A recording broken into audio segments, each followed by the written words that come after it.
News, you are sorting through it. We blow up everything on an island now. We can't protect the ships going through the Strait of Hormuz right now. And this seems to be somewhat of a problem. We're finance guys, but we're reading the same news, and then we digest it, try to figure out how is this going to change things?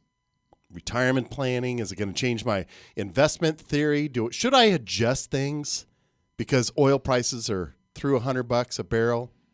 What's happened the last time this happened? Even what's the theory on it? You hear Iran is saying why they're shooting missiles at the neighboring states, and they're saying they're doing it anywhere that has been supportive of the United States, I guess, or Israel has a United States base on it, or they want to they want to disrupt the world oil supply, because that would bring a lot of nations to their knees, at least in front of the UN or support or whatever it's going to be, to try to end the war that has been imposed on Iran. But how does this change things? We want to have your opinions. 979-59-MONEY. Do you change the way you invest? Do you look more at defense stocks or defensive positions? Jeremiah Bates is here. I'm Brian Wiley. We are The Real Money Pros. You can find us at therealmoneypros.com. Give us feedback there. You can also send us messages during the program or call live, again, at 979-596-6639. So, Jeremiah, this last week, I'm going to guess that you've had a few clients that have called or asked about, should they start adjusting things? The markets have pulled back significantly since there's been a war put onto Iran by the United States and Israel. And we've seen a lot of market stuff going on. Yeah, no, we've seen a lot of market stuff going on. That's undeniable. I don't think that should be to anyone's surprise that if we see a geopolitical conflict, especially out in the fact that it's the U.S. is directly involved, that the fallout of that, if we want to call it that, is going to be a reaction in the market. Meaning, we've talked about this before, is that the market doesn't like uncertainty. And if there's one takeaway that I have from these headlines and news and this developing situation, is that there's a tremendous lot of uncertainty because there's a lot of mixed messaging. And then we see some positive news. Well, wow, it seems like this conflict's going to sunset relatively soon. And then that literally maybe hours or a day later, it seems that news is completely unwound.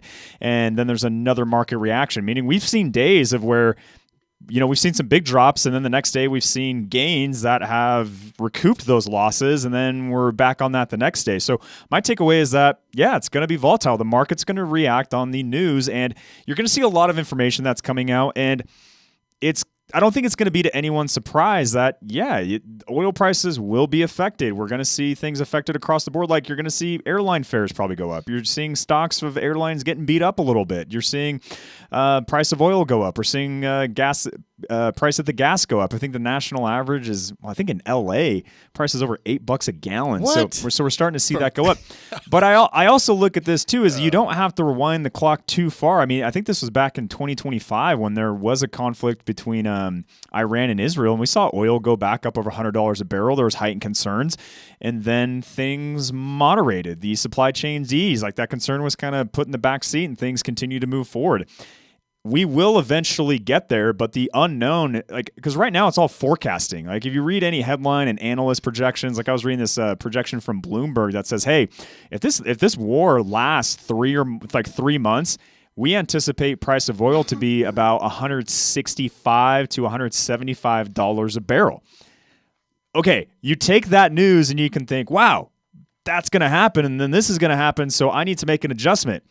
The word you have to pay attention to, though, is these, anytime I hear like a if, should, maybe, perhaps, It's like you can't make a set decision based on a big what if, because maybe Trump is right. They do hit the mark in next week. We're like, hey, there's a unconditional surrender, if we want to call it that, and then we're going to see the markets react. We're going to see oil prices go back down, but then we could also look on the flip side and say, okay, this is going to be a drawn-out conflict that could last 6 months, a year, maybe even 2 years, and maybe we see oil prices moderate and stabilize at roughly $100 a barrel. I mean, that could be a realistic outcome too, but the reality is no one has a crystal ball. There's no way to know exactly. So when you don't know, it's really hard for me to advocate to making a big position shift, especially when you're talking about a set strategy, which every client that we work with when it comes to managing their money or giving direction on how they should manage their money, Every person that we talk to or work with will tell you that, no, this is based on a strategy. And I would argue that this movements in the markets that we've seen really since this conflict started does not warrant a big pivot in the overall strategy. Not to say that there's not some opportunities or some things that you can make some tweaks or adjustments on, but that's on a case-by-case basis. But the S&P 500 is only it's only about like 3%, maybe off of its maybe a little more off of its all-time high. And so let's remove this conflict, and we're just looking at normal market behavior on an annualized basis. If we saw this drop because maybe earnings weren't keeping up or maybe inflation was a little bit sticky, I don't think individuals would be really overly concerned. But these headlines, I feel like, paint a much worse picture because you'll see volatility, oil up, markets are turning. Yeah, there's volatility, but it's not like we're seeing a response that we saw for Liberation Day where the markets were down 20, even more than 20%, like officially in correction territory. We're not there. So I guess that long-winded explanation to your question, Brian, is kind of the message that I'm putting across to clients. It's like, let's look at this from a logical, realistic approach. Let's not make a decision based on these little snippets or headlines that are real fear-invoking, and let's not make an investment decision based on that. If you think about this, so 3 years ago, like if you're designing a portfolio or I design a portfolio, we always, if you break it down, you see little slivers of things of like, why do I have that in there? Like, that's the slowest performer from last year. Why'd you guys put utilities inside of a diversified portfolio? Well, this is why. Why did you have the energy sector in it when clearly AI and everything else is dominating the markets and everything's attention? Well, that's why. Because of this. And how many of you have been in, I think most people should have a show of hands, were invested through other volatile events that have been related to oil? Because they've happened time and time again. You'll see a spike in oil. You'll see the oil companies, by the way, so it'll benefit them in a great way. In fact, you should have known, we should have all known, that as soon as President Trump was elected for a second term as a president, that his second set now was going to probably benefit certain sectors of the economy. One of which was going to be the coal and oil and traditional type of fossil fuel energy generation, period. You knew that. He had a target on the wind farms. He doesn't like solar. So, I mean, Elon Musk was in there, spent $250 million to try to buy a tax credit for all of his car owners. Didn't get it. President Trump thinks on his own. He really does. He's acting. He's got resolve.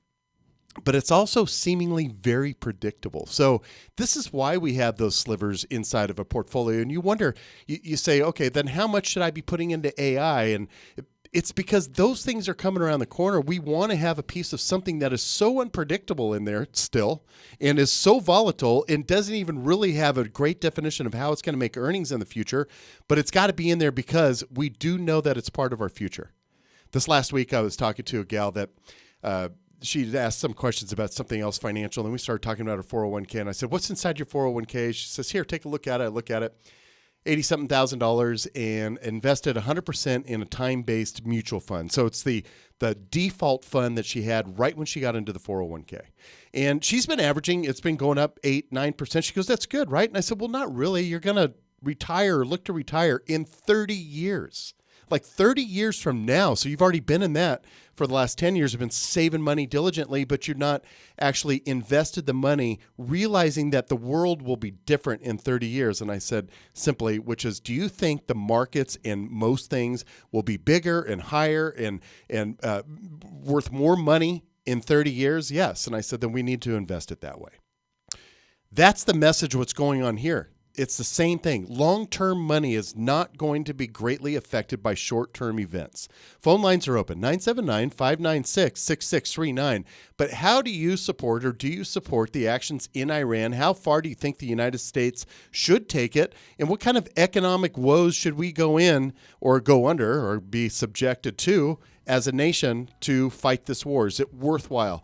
That's really the test. That's what Iran is trying to test the United States and our resolve, and it's going to be economically. It's the same way we've been testing the rest of the world for the last year, which is we've been testing them economically, and we're seeing the results of that. But what are your thoughts? This is Real Money Pros. Jeremiah Bates. I'm Brian Wiley. We're going to take a break. We'll be right back. Businesses today face a barrage of challenges. They hunt for top talent, the search for the right benefits package, and the ever-rising tide of healthcare rates. And putting together the right team to run your HR-related tasks can be expensive, let alone time-consuming. Enter Ataraxis PEO, your professional employer organization ready to tackle all your HR needs from payroll to benefits administration, payroll services, workers' compensation, and talent recruiting. They've got you covered. With Ataraxis, you gain access to a team of experts who handle the nitty-gritty of HR, freeing you up to focus on what you do best, growing your business and growing your revenue. Ataraxis takes the time to learn about your business, crafting personalized solutions to help you and your team succeed. So say goodbye to the stress of HR administration and hello to Ataraxis. Experience the power of a true business partner with Ataraxis PEO. Visit ataraxispeo.com. That's ATARAXISPEO.com. Ataraxis, elevating businesses for the benefit of all. Looking to make your dream of home ownership a reality? Look no further than Academy Mortgage, your first choice home loan lender. Academy strives to offer the best rates and terms tailored to your financial situation. At Academy Mortgage, you'll be treated like family, not just another file. Navigating today's ever-changing housing market can be challenging, but their team is here to help. Experience the zero-down options, including loans with no mortgage insurance. They also provide specialized medical professional loans and unique 2-to-1 rate buydowns that reduce your monthly payment for the first initial years of your loan. And forget about dealing with brokers and middlemen. With Academy Mortgage, everything happens in-house, from origination to funding. Say goodbye to hassles and surprises. Begin your home ownership journey today by visiting them online at academymortgage.com. That's academymortgage.com. Academy Mortgage Corporation, NMLS 3113, is an equal housing lender. Academy Mortgage, your first choice home loan lender. I know you've been waiting a little bit longer than normal. Jen's manicure spot needs an extra pair of hands. Who's at the front desk right now? Someone who's handy with everything from nail files to spreadsheet files. Deidre's not coming in today, but we have that whole bachelorette party. Indeed can help her hire great people fast. I need Indeed. Indeed you do. Instant Match instantly connects you with quality candidates whose resumes on Indeed match your sponsored job description. Visit Indeed.com/credit and get $75 towards your first sponsored job. Terms and conditions apply.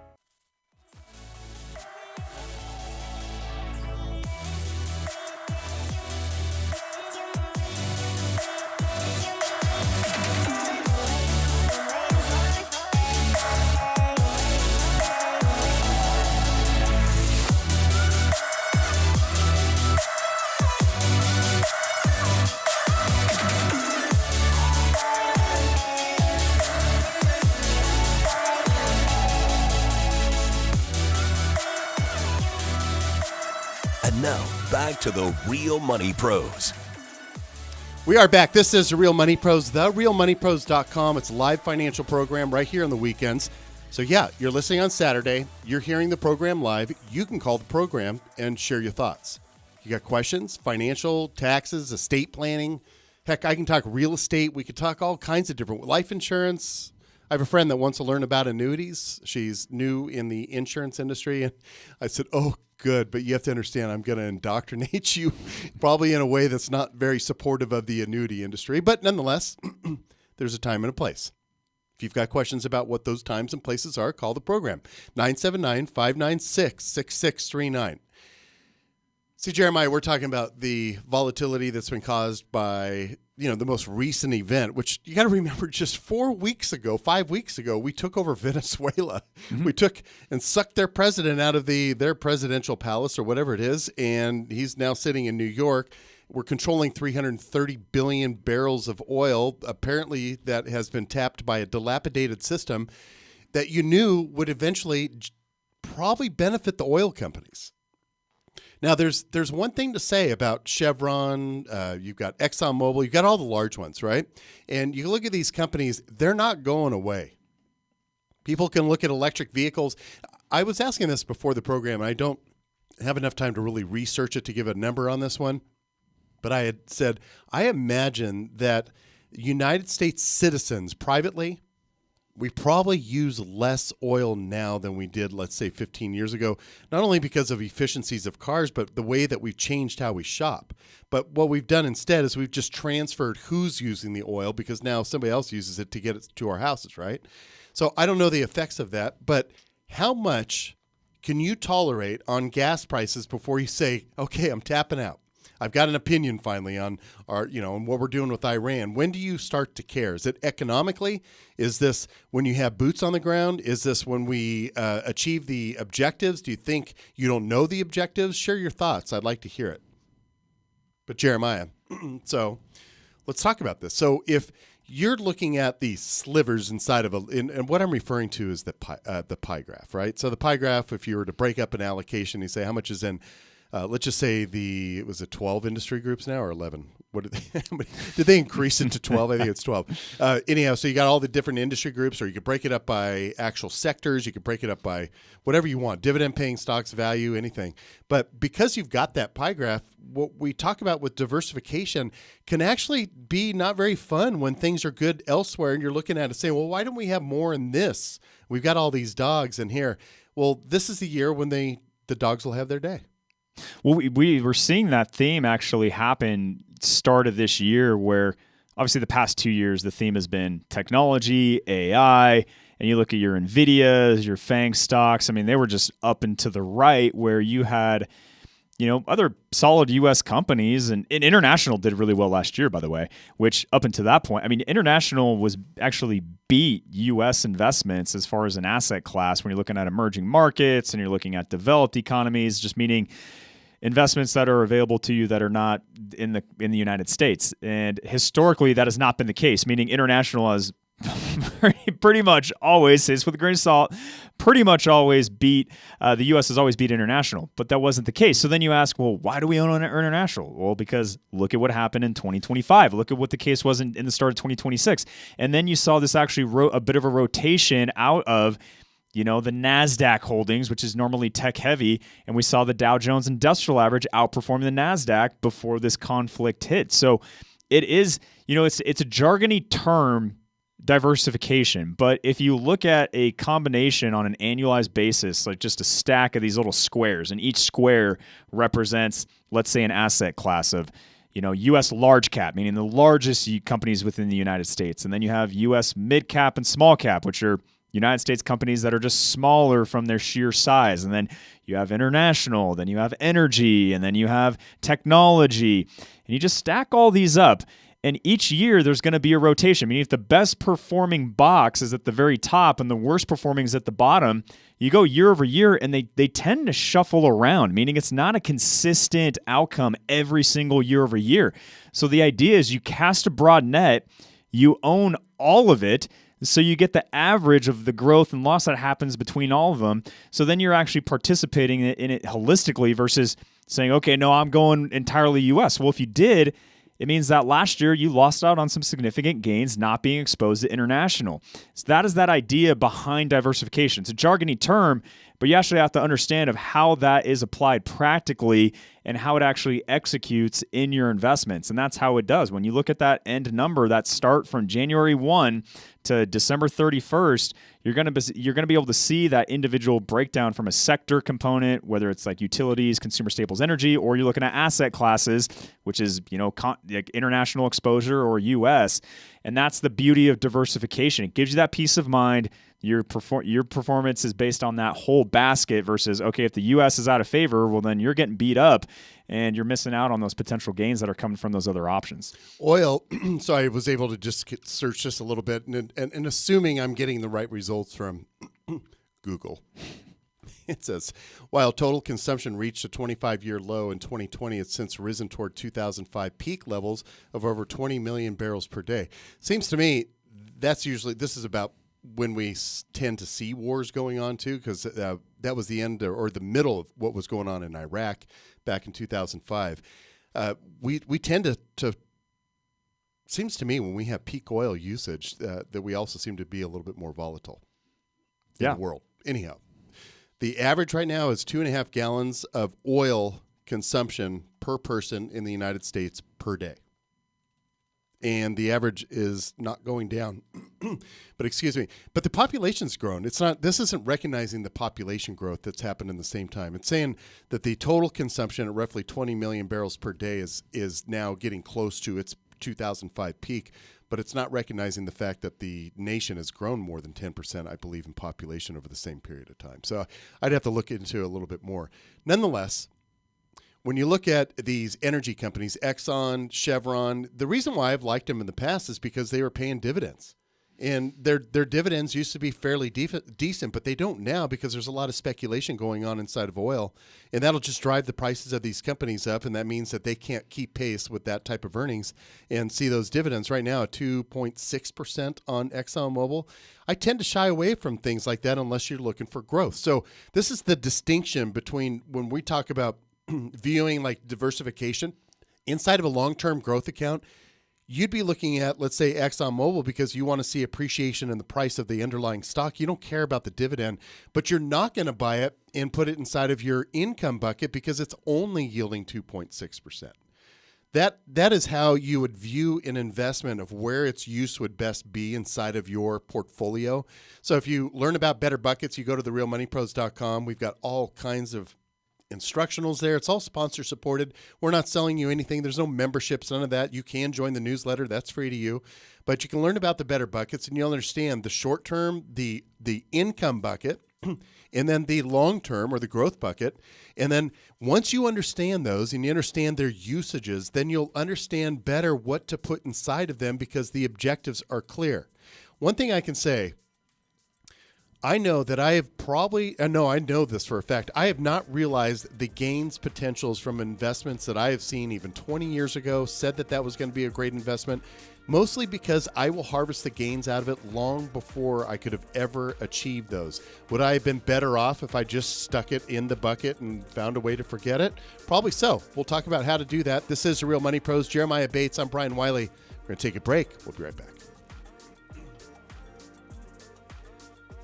As we age, managing our finances can become increasingly complex with ever-changing tax laws, estate planning, insurance needs, and investment environments. At Apollon Wealth Management, their goal is simple: to help enrich your life with personalized, expert financial advice. With a nationwide network of advisors, they're committed to delivering the best solutions for your financial future. It's time to take control and get the guidance you deserve. Connect with an advisor today by visiting The Real Money Pros. That's therealmoneypros.com.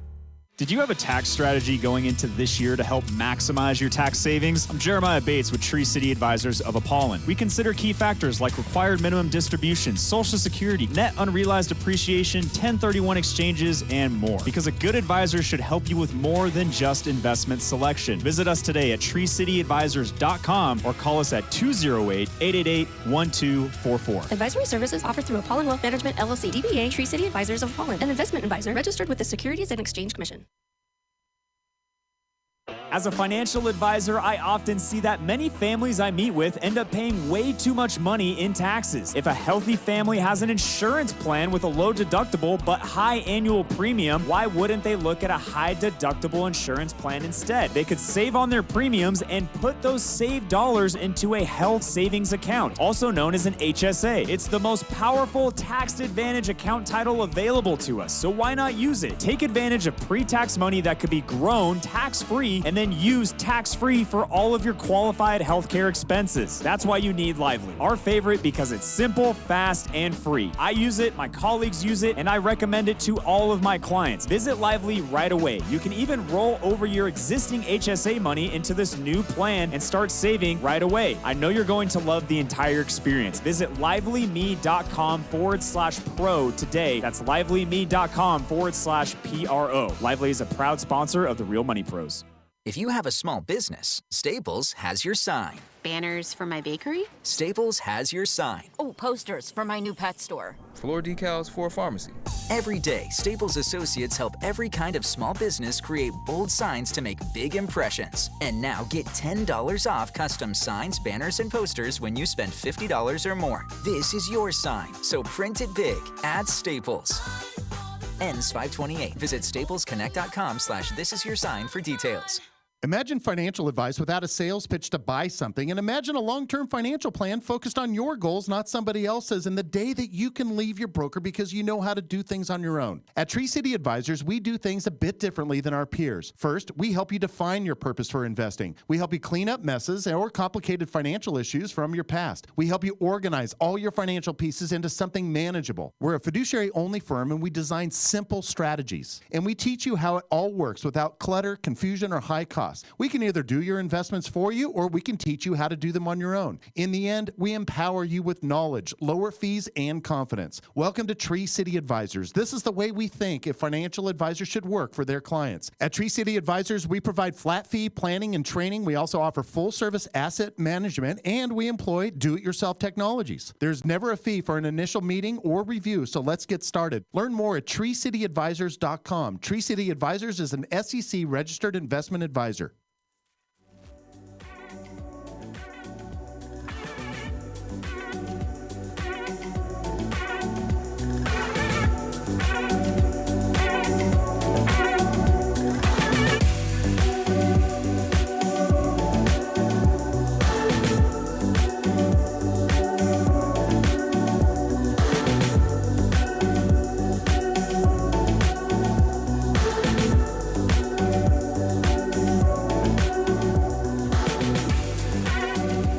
You're listening to The Real Money Pros. We are back. This is The Real Money Pros. You can find us at therealmoneypros.com. Send us an email, Jeremiah at therealmoneypros.com. Brian, I spelled it the right way with an I. Thank you. At therealmoneypros.com. Phone lines are open, 979-596-6639. Lots of questions about what's going on in the Middle East, and maybe you've got them as well. We'd like to hear them. If you've got questions about what to do inside your portfolios, or if you've got questions about estate planning or any of it, call the program. That's what we're here to do. But we're also kicking around the same topics that are going on, because those topics are, in fact, affecting the markets. And this is the time when I have told my team, and actually I may have to counsel myself through it, my early years, which is, this is when I've got to be a great financial advisor. Like, I can be a good financial advisor when it's easy, but this is when you got to be a great one, because it's hard to calm people down when they start seeing money going out of their accounts. It gets them worried. Now you're dealing with emotions. The emotions ends up being the almost 100% of the issue, usually not the investments themselves. But it does usually present opportunities. People get worried. Then we end up getting to visit with them for the first time. So they're new, and we find out what maybe other advisors have been doing inside their accounts. And as I've always said, is we'll rescue you from a bad advisor. We're not going to save you from a good one or anything like that. Because if you've got a good one, we're just going to help you understand that advisor's advice a little bit better. That's the fiduciary way to do it anyway.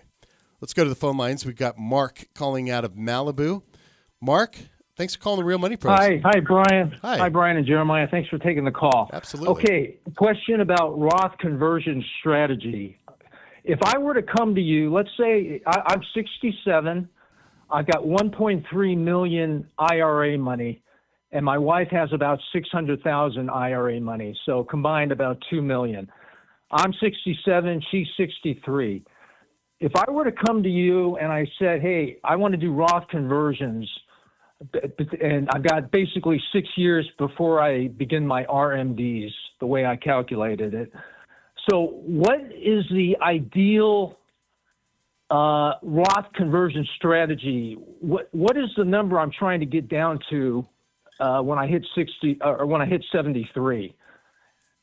Is the ideal to go as aggressive as possible? Well, pay IRMA, Mark, increases, go up a tax bracket or two. What's your longevity? What would you tell me? What kind of longevity are you planning for? Like what's your planning I'm in age? good health.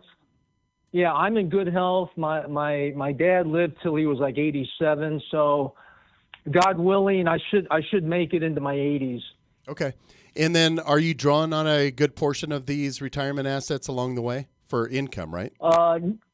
No, right now I'm not touching hardly any of the money. I've got a pension. So when are you now I guess I'm looking at legacy, trying to put those into post-tax buckets. You just defined it, because that's what I was asking, which is, are you going to need this, or is this going to be something that you're going to pass on? Now, Because of way of IRAs, the way that they're inherited, the 10-year distribution problem is a problem, especially if your heirs are in the middle of their best earnings years and they're now forced to take money out of highly appreciated IRAs pre-tax and then pay income taxes on it and then paying through the higher marginal tax rates. And you're calling from Malibu. If that's happening in California, then they're really going to be paying a lot of money in taxes. And so the strategy is really who's going to have the lower tax rate. You could do it on your side, but then you could also mess up what's going on with your Medicare benefits and the cost of getting your Medicare. Yeah, well, I mean, you nailed it. You mentioned the IRMA charges because that's based on your income 2 years prior. So I look at the Roth conversions like this. Like you make this, the idea of a Roth conversion is to do what? And for a lot of people, it's like you mentioned, legacy planning. Like if we can get the taxes out of the way now at a lower rate, that means that whoever inherits my IRA, to include your spouse, by the way, because if you're talking about you're not using the money, and I would argue you probably have the money invested. So if we get to RMD age, that money is probably going to be over $2 million. And then let's imagine something then happens to you, Mark. Well, now you have a surviving spouse that's going to be sitting on north of $2 million of pre-tax money. She's going to arrive at RMD age, and now you went from a joint filing tax status to a single filing tax status. So your marginal brackets get basically cut in half, which means when she's required to take that RMD, she has to take it. Majority of it will likely just go to federal and state taxes. So the Roth IRA conversion strategy helps mitigate that tax risk. And the same thing for you and the same thing for your kids or whoever would inherit the IRAs upon the passing for both of you and your wife. That's one way to look at a Roth conversion strategy. I think the big benefit to you, Mark, is that you're not actively using the money. So when you say, well, what's the best strategy? It could be convert all the way to the top of the 24% marginal tax bracket, which in 2026, that's over $400,000. Now, you got to understand that that will, in fact, affect your Medicare Part B premiums, but that's only you could only potentially be beholden to that Medicare higher premium for Part B for maybe only 1 year if you just do that big Roth conversion.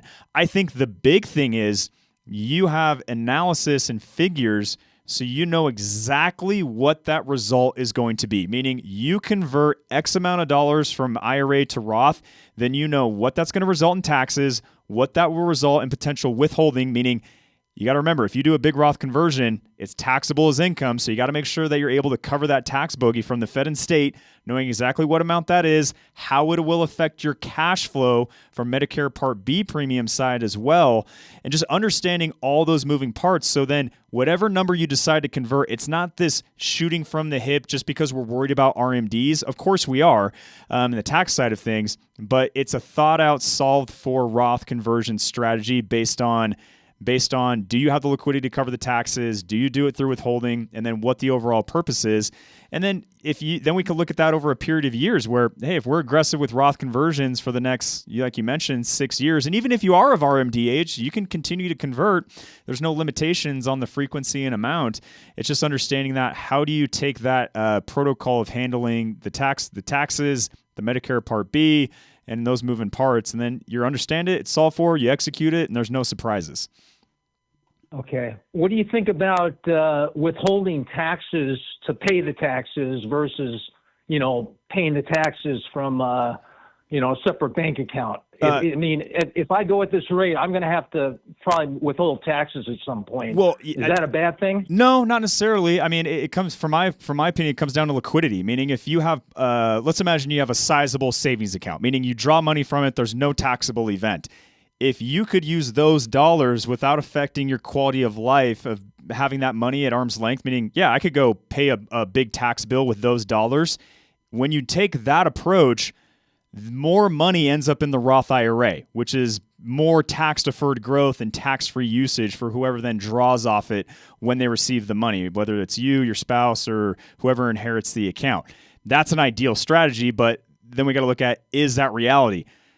If you're going to give up all your liquidity to do that, then in my opinion, that doesn't make a lot of sense. So then that would justify electing tax withholding from the conversion, understanding that, let's say if you did a $100,000 conversion out of your traditional IRA, and then you do tax withholding, let's say $20,000 between Fed and state, only $80,000 is going to end up in that Roth IRA, but you're still paying taxes on that $100,000 versus if you paid from, let's say, your checking account or savings account in this example, that whole 100,000 ends up in the Roth IRA. So not going to say that one's better than the other. I mean, if we're looking at it just from sheer, like in a vacuum, investment performance and best performance of the Roth, then yeah, not withholding would be the best scenario because you can't put that money back in the Roth because you don't have earned income.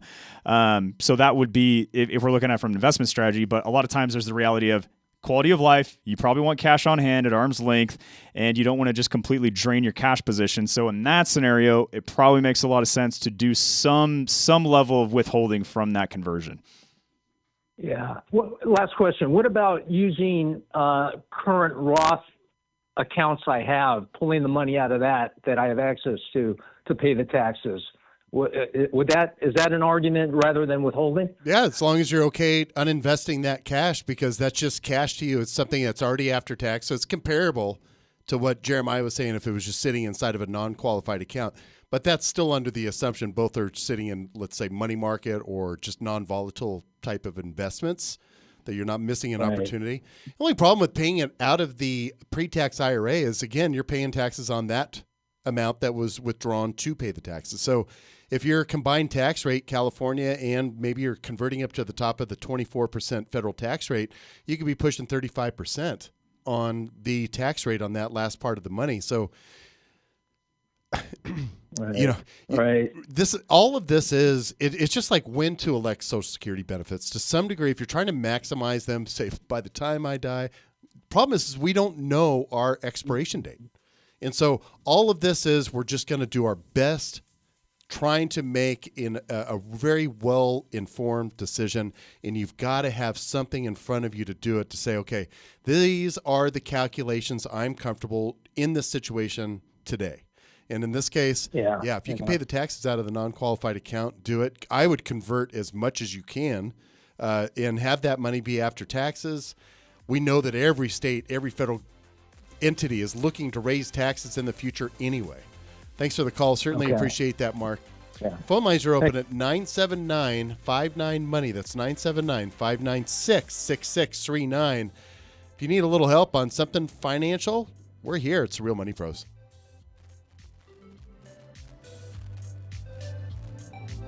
Businesses today face a barrage of challenges. They hunt for top talent, the search for the right benefits package, and the ever-rising tide of healthcare rates. And putting together the right team to run your HR-related tasks can be expensive, let alone time-consuming. Enter Ataraxis PEO, your professional employer organization ready to tackle all your HR needs, from payroll to benefits administration, payroll services, workers' compensation, and talent recruiting. They've got you covered. With Ataraxis, you gain access to a team of experts who handle the nitty-gritty of HR, freeing you up to focus on what you do best, growing your business and growing your revenue. Ataraxis takes the time to learn about your business, crafting personalized solutions to help you and your team succeed. So say goodbye to the stress of HR administration and hello to Ataraxis. Experience the power of a true business partner with Ataraxis PEO. Visit ataraxispeo.com. That's ATARAXISPEO.com. Ataraxis, elevating businesses for the benefit of all.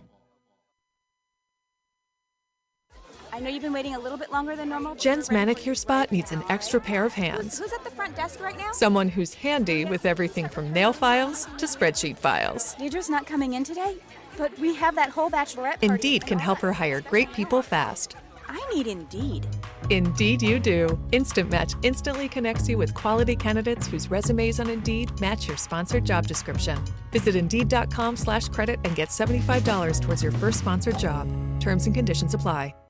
As a financial advisor, I often see that many families I meet with end up paying way too much money in taxes. If a healthy family has an insurance plan with a low deductible but high annual premium, why wouldn't they look at a high deductible insurance plan instead? They could save on their premiums and put those saved dollars into a health savings account, also known as an HSA. It's the most powerful tax advantage account title available to us, so why not use it? Take advantage of pre-tax money that could be grown tax-free and and then use tax-free for all of your qualified healthcare expenses. That's why you need Lively. Our favorite because it's simple, fast, and free. I use it, my colleagues use it, and I recommend it to all of my clients. Visit Lively right away. You can even roll over your existing HSA money into this new plan and start saving right away. I know you're going to love the entire experience. Visit livelyme.com/pro today. That's livelyme.com/PRO. Lively is a proud sponsor of the Real Money Pros.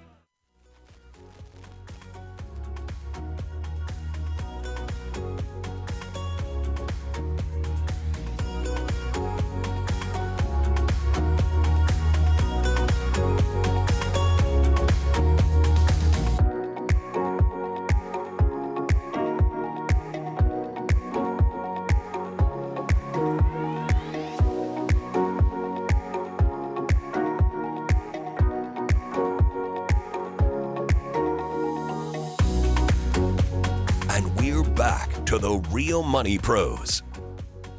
We are back. This is the Real Money Pros. You know, you can watch this program online. You just have to go to therealmoneypros.com, or you search us on YouTube, find it on your podcasting app, but you can catch the program whenever.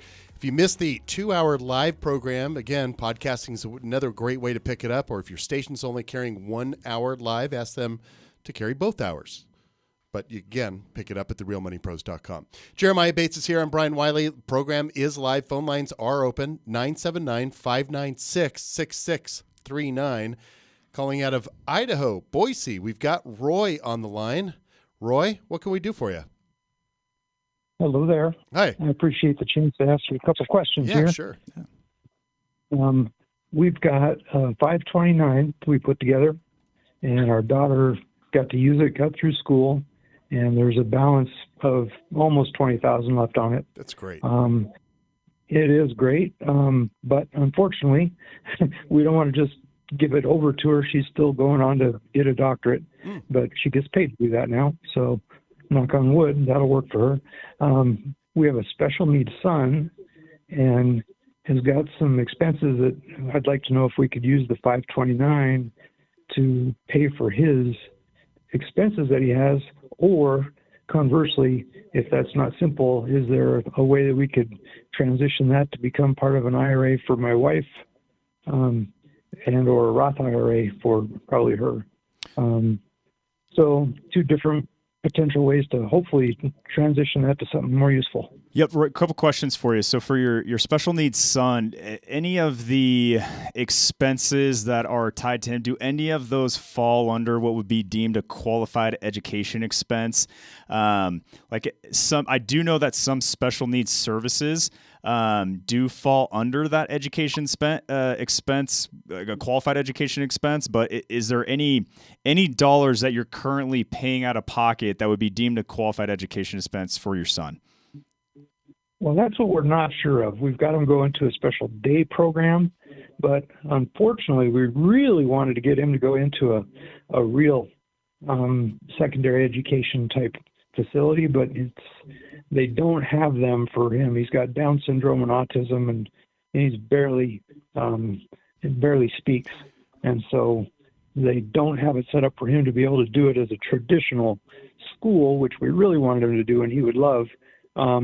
But, the day program may be something with that, but we don't know if that really is counted as that or not. So Roy, we need to figure out how to answer that question.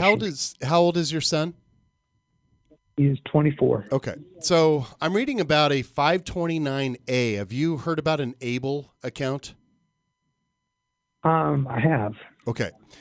They allow and accept rollovers from incoming 529 plans. So as long as your son has had the disability as the rule and started before age 26, which that in fact has happened, and you've got physicians that can verify it, then apparently you are eligible for an ABLE account. Now the state of Idaho has their own 529 plan called the Ideal Plan. It's not a giant plan, very easy to contact people down there. You could contact them and ask them about One is change the beneficiary on the current 529 plan from your daughter effectively to your son. And then as soon as that's done, then talk to them about then changing that or doing a rollover to an account that would benefit your son. And then apparently that money is eligible for use on housing, transportation, health prevention, wellness, all that. Good. Yeah, I'm looking up at this as we're going to. I think that could be a viable option, Roy. So what the logistics would look like, and you're totally eligible to do this. It's one of the nice provisions that are just within 529 plans, is that you can change the beneficiary as long as they're a qualified family member. So like you mentioned, you have this 529 that you set up for your daughter. She was the beneficiary. Those dollars would be used for her expenses. So then you would just change that beneficiary from your daughter to your son, so then it's still in that traditional 529 plan, and then it looks like you may be able to then set up a 529A, the ABLE account, under your son, and then you can roll those funds from the traditional 529 to that 529A, and then be able to achieve that that ability to use that money and still be able to maintain those tax savings that you got on those contributions. That would be wonderful. Yeah. Right now, the 529 is set up through a Colorado program. Any particular reason why? Idaho didn't have one then. It was set up 20-some years ago. Well, the only reason why I ask is because your state offers also a deduction against your contributions to the 529 plan if it's made to the Idaho plan itself, so in-state residents. Now, it was just last year, and it was put into law, July 1, 2025. The Idaho legislation had passed a bill to create the specific ABLE program, which is now in effect as of January of this year. So that's great news. I would contact the folks at the Ideal Plan. In fact, I am familiar with the gal that even runs it. But nonetheless, contact them and ask them about it and say, you need to open up this account, do the rollover, and they should walk you right through it. That would be marvelous. Thank you very much. Appreciate the info. Yeah, thanks for the call, and I'm glad we were able to have a chance to even research that on the fly during the program, but that's what you get here in the Real Money Pros. I don't always know the answers. Jeremiah doesn't always know the answers either, but we do know how to find them usually and also be able to try to figure out whether or not it's even needed. Phone lines are open, 979-596-6639. In the next hour, Jeremiah will be exiting. I'll be solo on the program, so if you've got financial questions, that's what I love to answer on the program, so please bring them to me. But I also like to hear about what your thoughts are on what's happening in the Middle East and the effects on our economy and how you might change your investments to be able to fit that so-called new economy looking forward. But Jeremiah, the 529 plans, I had one for my son, and he has just finished college. He's gone through the university, and we had saved as much money as we could in the 529 plan, had invested the money, and we used most of that money within the first 2 years. It was just gone. So then you have to look for other resources. And our deal was, as my son knows this, was put it all on debt. And if you graduate, I'll pay it off. If you don't graduate, then it's your debt. Well, he just graduated, so now I've got myself a little bill, but that was the other way to do it, which was to use student debt. Well, this conversation comes up a lot of clients that I meet with, or prospective clients that have kids, and it's like, hey, what's the best route to take for setting money aside for my kids? And they hear about 529, and some individuals don't want to go the 529 route because they don't know if that higher education cost is even in the cards for your child. But the 529s, these rule changes that happened recently, the golden handcuffs has essentially been released, meaning the qualified education expenses that are now eligible under a 529, pretty big, meaning even if they do trade school, vocational school, if they want to get a like accreditation, the costs that are associated with that, even you can use a 529. Go to barber college. Exactly. Yeah. I mean, beauty school. I mean, all of it, all that's eligible for 529. So meaning those dollars that you could potentially be putting in a 529 for a decade or more, and it's like, what, you're not going to college? We just lost all this money or we're going to be penalized? No, that's not the case anymore. And by the way, that you now have an ability to roll those $529 into a Roth IRA for your child. So meaning it's a great way where then you can use it as a qualified account for education expenses. I had a client where they're like, okay, we paid it all, but we ended up having $30,000 left over. Like, what do we do with it? Roth IRA. You can use that as the funding mechanism for the next, basically you have There's limits. You can only do that they got to be a beneficiary for 15 years. The max you can do for a lifetime rollover is $35,000. But I mean, we had Mark calling talking about the power of a Roth IRA. If you already have money that set aside for your child for education, and then that money's left over, then you can just reroute it into really giving them a jump start on their retirement through that Roth rollover provision. So the takeaway there is 529 still a great account, and there's a lot of portability with it that you should pay attention to moving forward, whether you have one or looking to establish one. Now, if your state does not allow an income deduction for the contribution to the 529 plan, which is also common, then shop it around to any of the other states' 529 plans and look for the lowest cost one or the one that's going to help you reach your objectives. The 529 plan, from a growth standpoint, it's tax-free growth if it's used for a qualified education expense, which Jeremiah just mentioned is a very loose description. We're talking about transportation, talking about housing, computers, you name it. You name it. There's just a lot in there, and it's a good program. So look into it. Phone lines are open, 979-59-MONEY. This is the Real Money Pros. Your financial questions, anything you've got. If you've got money and you've got a little concern, call the program. I'll be here. My name's Brian Wiley, Jeremiah Bates. You're out for the day. I'll be back next weekend. All right.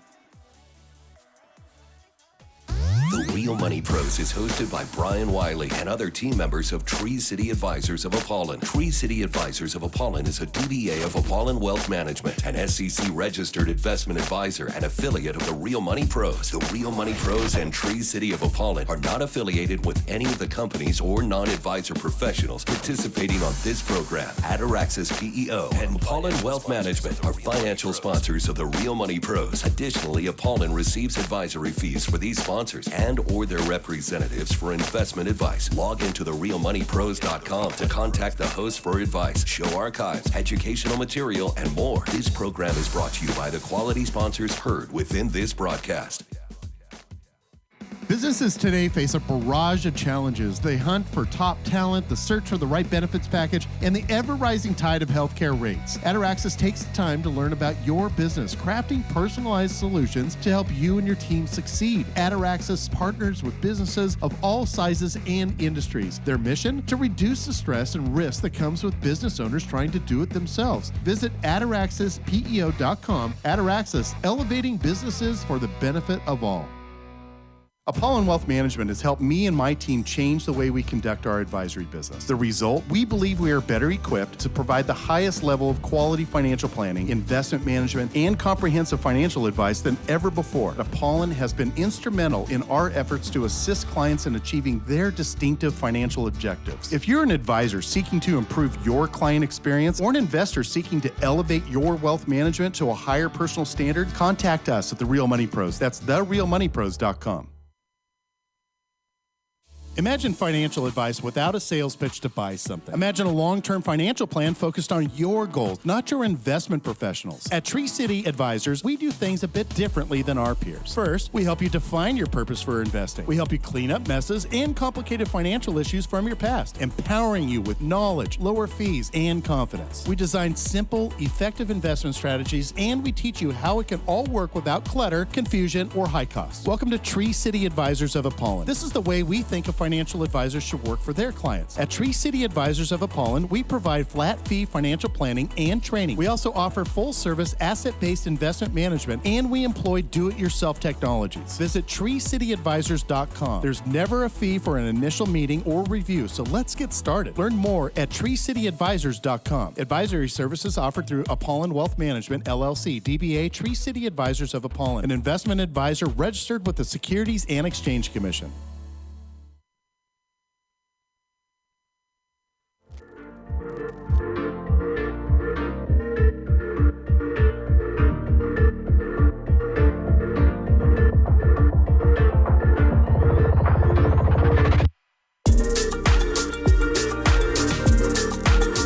market to buy a house or just looking to refinance your current mortgage? For helping individuals and families achieve affordable home ownership, Academy Mortgage is a first choice. And when finding that perfect loan for the perfect home, you need a company that will treat you like family, not just another file. To help you navigate through today's ever-changing housing market, Academy Mortgage has zero down options available to you. That includes zero down with no mortgage insurance. We also offer medical professional loans and 2-1 rate buy-downs that help lower your monthly payment for the first several years of your loan. Origination, processing, underwriting, and closing and funding will all happen in-house. With over 34 years in the business, we know that buying a home is more than just a house. That's why it's important we protect our customers and safeguard their financial wellness for years to come. Visit us online at academymortgage.com today to start your journey to homeownership with Academy Mortgage. That's academymortgage.com. Academy Mortgage, your first choice home loan lender. Academy Mortgage Corporation, NMLS 3113, is an equal housing lender.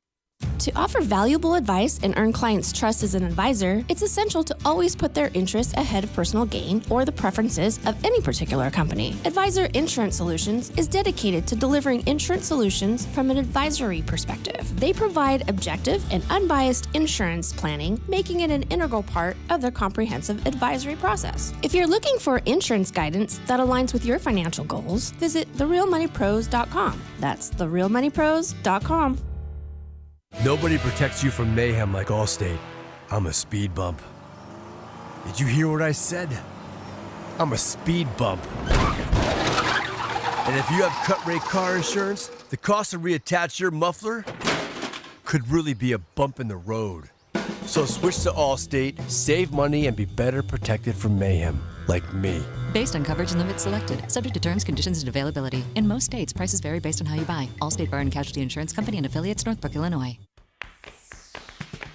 Running out of gift ideas for your loved one? Send flowers with Flower Fix. And need to create joy in your living or workspace? With many working from home these days, create joy in your space with flowers. Flower Fix is a subscription-based flower delivery service perfect for birthdays, anniversaries, or any special occasion.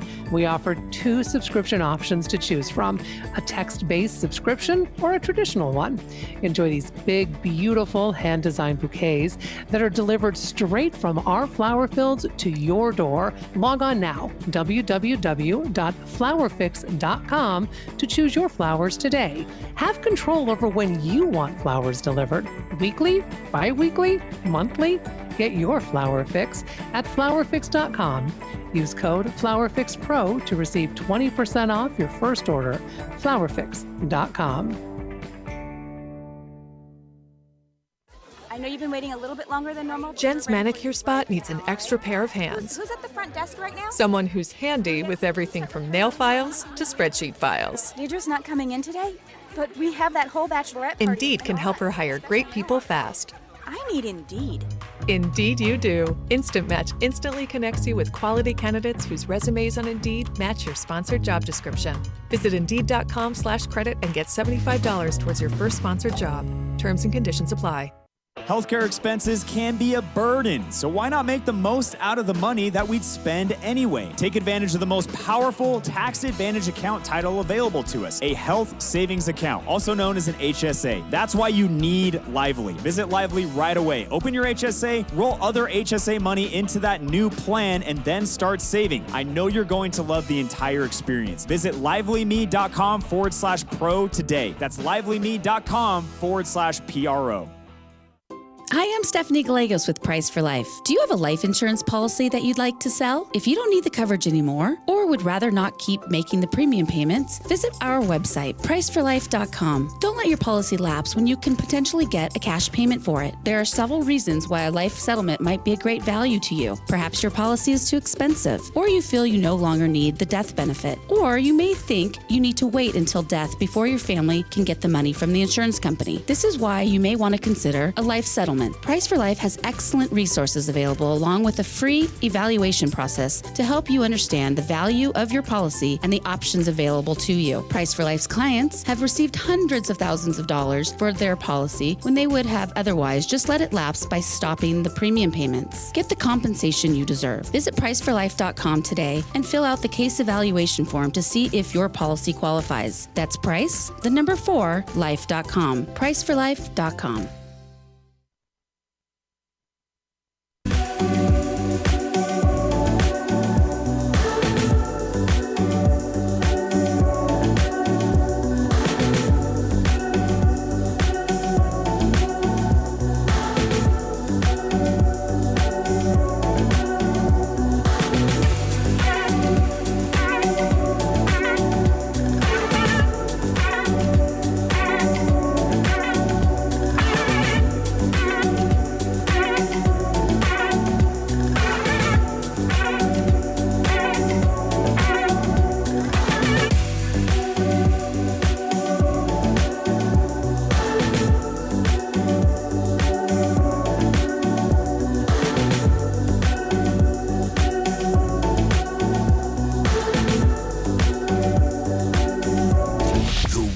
Money Pros is brought to you by The Real Money Pros and the sponsors heard within this broadcast. Material presented on this program may not be suitable for you. Consult a registered investment advisor when evaluating any particular investment, security, or investment strategy. The views, opinions, or advice offered by the hosts and guests do not necessarily reflect those of this station. Brian Wiley and Jeremiah Bates are investment advisor representatives with Apollon Wealth Management, an SEC registered investment advisor.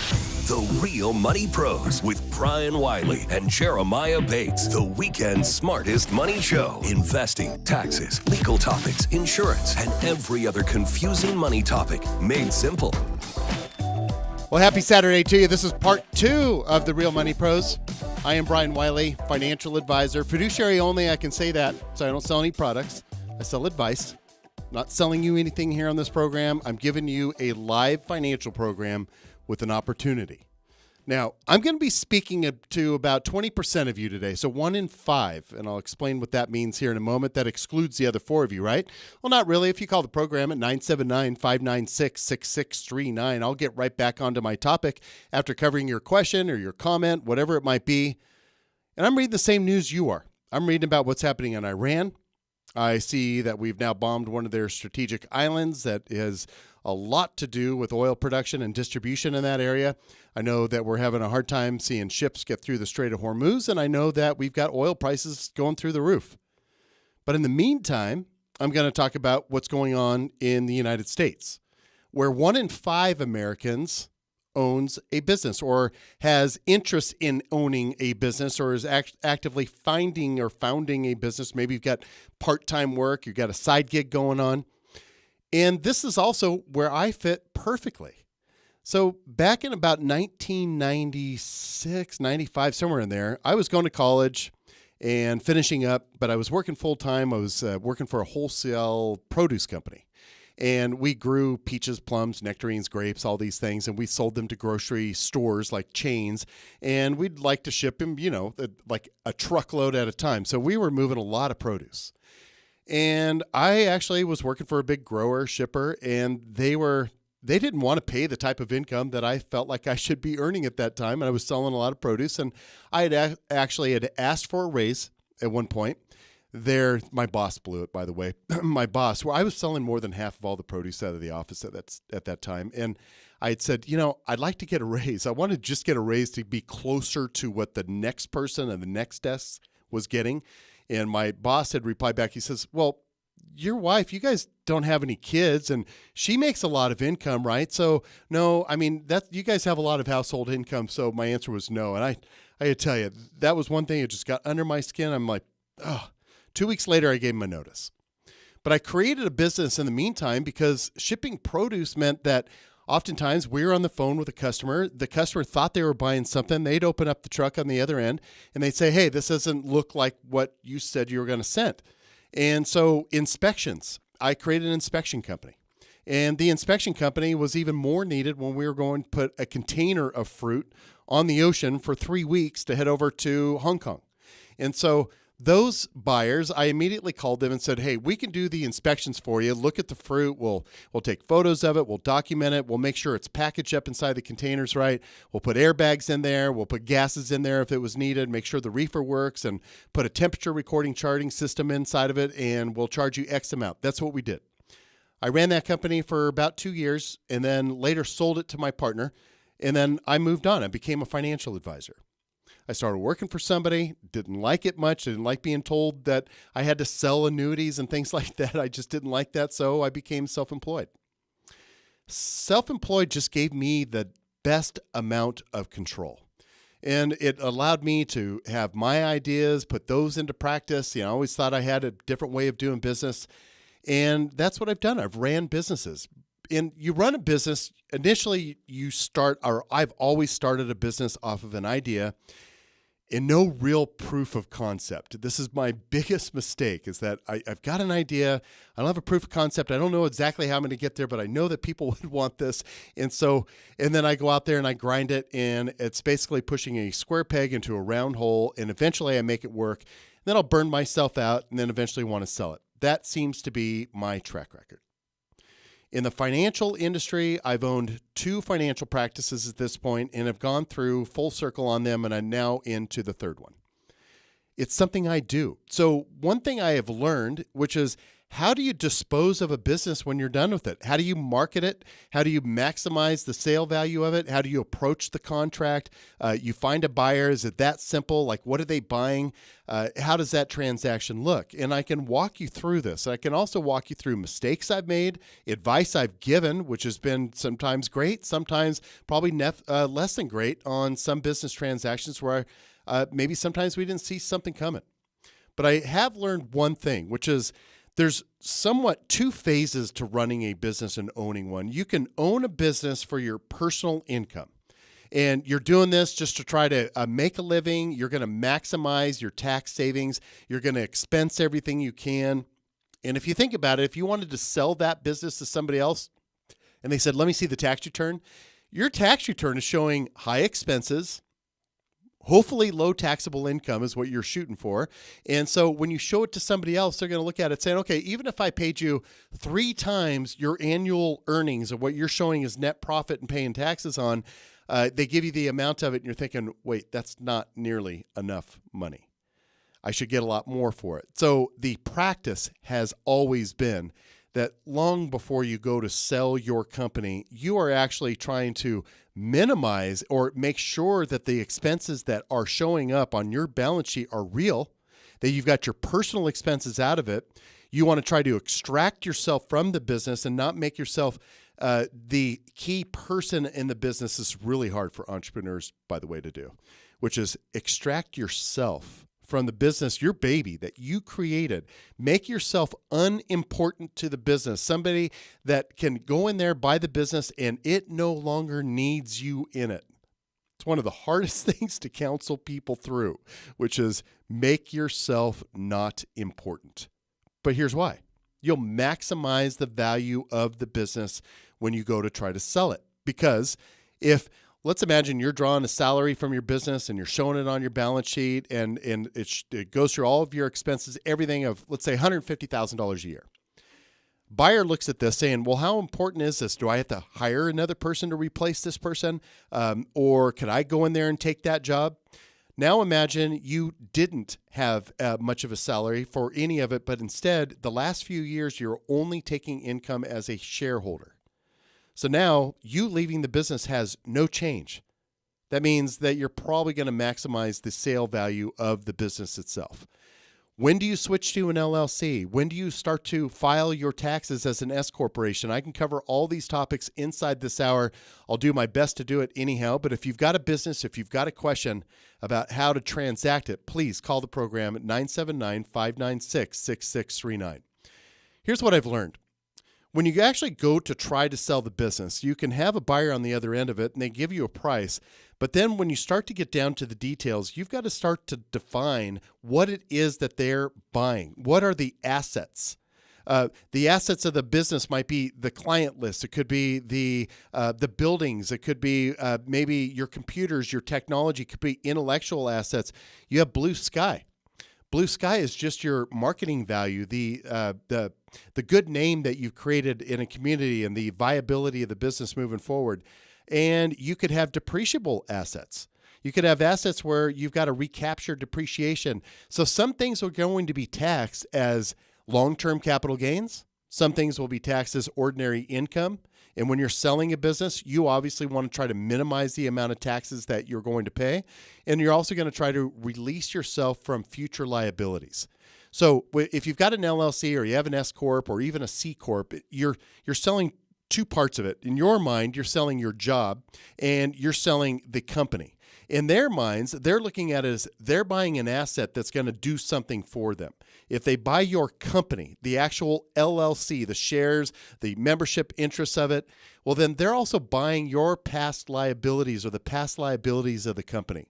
So really, it doesn't behoove them to release those, but on your side, if you own the shares or the membership interests, long-term capital gains say, well, if I could book the majority of this as a sale of the shares, well, then I can do that as long-term capital gains, minimize my taxes, maybe even eliminate them. But to them, they look at it saying, well, we can't expense this. We can't deduct this from the company. We can't depreciate these shares, and we're picking up liability so you can save more money in taxes. And that's where the negotiating needs to become smarter. This is when you're going to involve an accountant and your own attorney, your own accountant and your own attorney. And I'll explain a lot more about this in the next hour. 979-596-6639. But this is the beginning of the deal. Then how do you structure it? Do they pay you cash all up at once, or do you take it over a series of years? Do you have an earnout that would happen where perhaps you have to make sure performance of the business continues for a certain number of years, and maybe there's a discount of it if it doesn't? Maybe you've been on the buying side of this. Tell me about that. Tell me about some of the things that have concerned those, or if you've got questions, please call the program. We're going to talk about saving money and taxes with these business sales and protection. We'll do this when I come back. This is the Real Money Pros, 979-59-MONEY. Make this year that you work smarter, not harder, with Ataraxis. As your strategic partner, Ataraxis becomes an extension of your business, taking the burden of HR, payroll, benefits, workers' compensation, compliance, and staffing off your plate. You'll have more time to focus on operating and growing your business. Let Ataraxis handle the details so you can focus on what matters most. Learn more at ataraxis.com. That's ATARAXIS.com. As we age, managing our finances can become increasingly complex with ever-changing tax laws, estate planning, insurance needs, and investment environments. At Apollon Wealth Management, their goal is simple: to help enrich your life with personalized, expert financial advice. With a nationwide network of advisors, they're committed to delivering the best solutions for your financial future. It's time to take control and get the guidance you deserve. Connect with an advisor today by visiting The Real Money Pros. That's therealmoneypros.com. Looking to make your dream of home ownership a reality? Look no further than Academy Mortgage, your first choice home loan lender. Academy strives to offer the best rates and terms tailored to your financial situation. At Academy Mortgage, you'll be treated like family, not just another file. Navigating today's ever-changing housing market can be challenging, but their team is here to help. Experience the zero-down options, including loans with no mortgage insurance. They also provide specialized medical professional loans and unique 2-to-1 rate buydowns that reduce your monthly payment for the first initial years of your loan. And forget about dealing with brokers and middlemen. With Academy Mortgage, everything happens in-house, from origination to funding. Say goodbye to hassles and surprises. Begin your home ownership journey today by visiting them online at academymortgage.com. That's academymortgage.com. Academy Mortgage Corporation, NMLS 3113, is an equal housing lender. Academy Mortgage, your first choice home loan lender. This open enrollment, start making meaningful progress towards your long-term financial goals. Did you know that a health savings account, or HSA, is the most tax-advantaged account in the U.S.? Contributions are tax-deductible, which reduces your total taxable income. Withdrawals for eligible health expenses are also tax-free. And last, capital gains on investments are also tax-free. Did we also mention that it's free for individuals? Visit livelyme.com/pro today. That's livelyme.com/pro.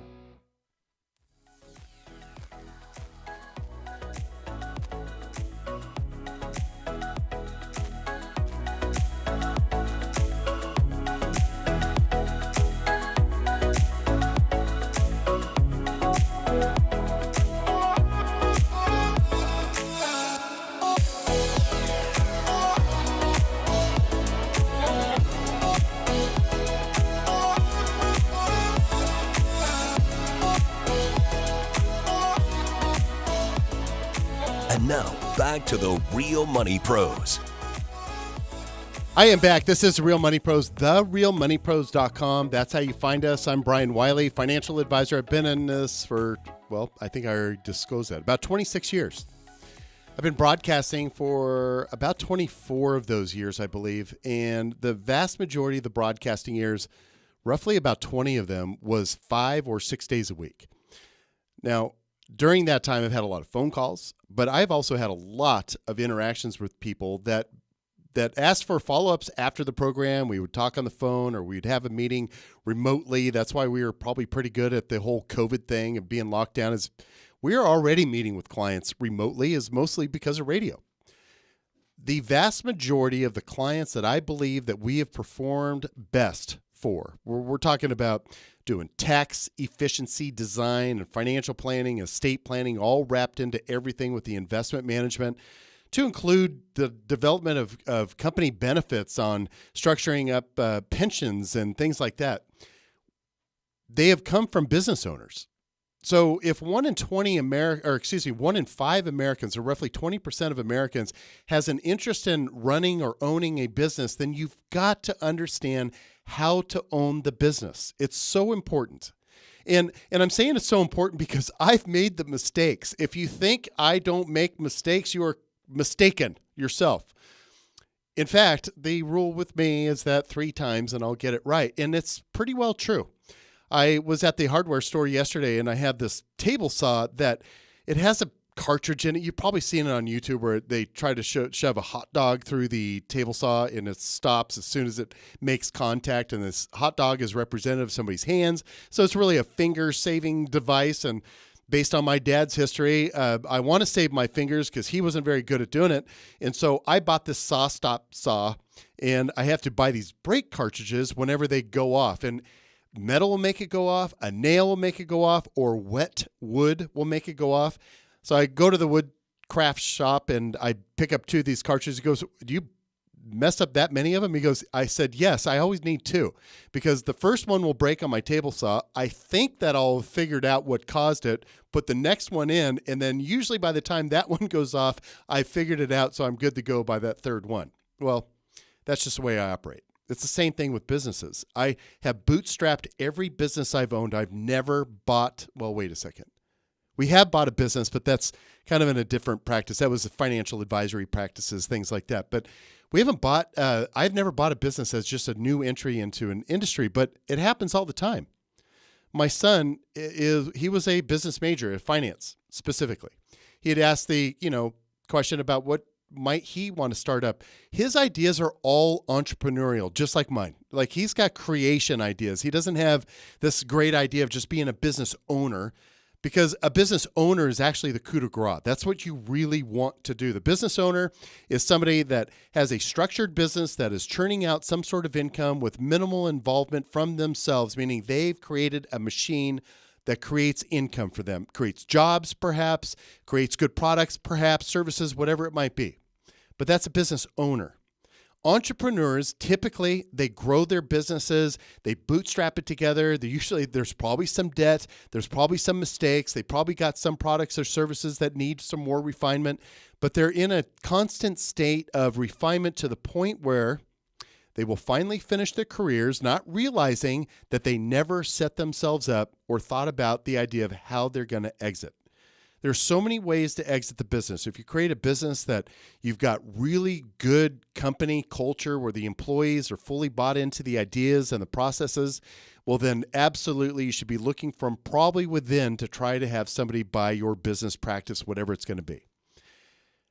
I just had an exposure to somebody that was closing down a donut shop. I don't know why this one just came to me, but this one is kind of a sad story where they're running a donut shop in a very small town, which, by the way, it was my first time going into the donut shop. And this gentleman says, "Yeah, we're closing tomorrow." And I said, "Closing permanently?" And he goes, "Yes." And it turns out his wife has a condition that they need to move away to get the medical care they need. So this is a rush sale for them. I said, "What are you doing with this?" He says, "Well, we've been trying to sell it." He goes, "I've got it listed all over Facebook Marketplace." And he goes, "We're just not getting any interest. So we're just going to close the doors, take the sign off, and I'm going to sell all of the donut making equipment inside of it." This is kind of a textbook story, honestly. I had asked him, I said, "So then what? Like, you've got to maintain the lease the whole bit?" And he goes, "I'm hoping I can sell all the equipment. Worst case, I'm just going to tell the owner of the building that they can have all the equipment and that he's going to break the lease." And he says, "I have all this stuff through an LLC." So this is a bad situation. Now, I had asked him, was the business profitable? And he says, yes, but it had required him to get there at midnight. And then he was there until like 3:00 every day until they closed. And then he's back at it, meaning he was really just running a job. When you buy a business, you're probably not wanting to buy a donut shop, spend, let's say, $200,000 buying the donut shop, and then find yourself having to work from midnight to 3 p.m. or you're going to have to find somebody that can do that and still try to find a way to be profitable.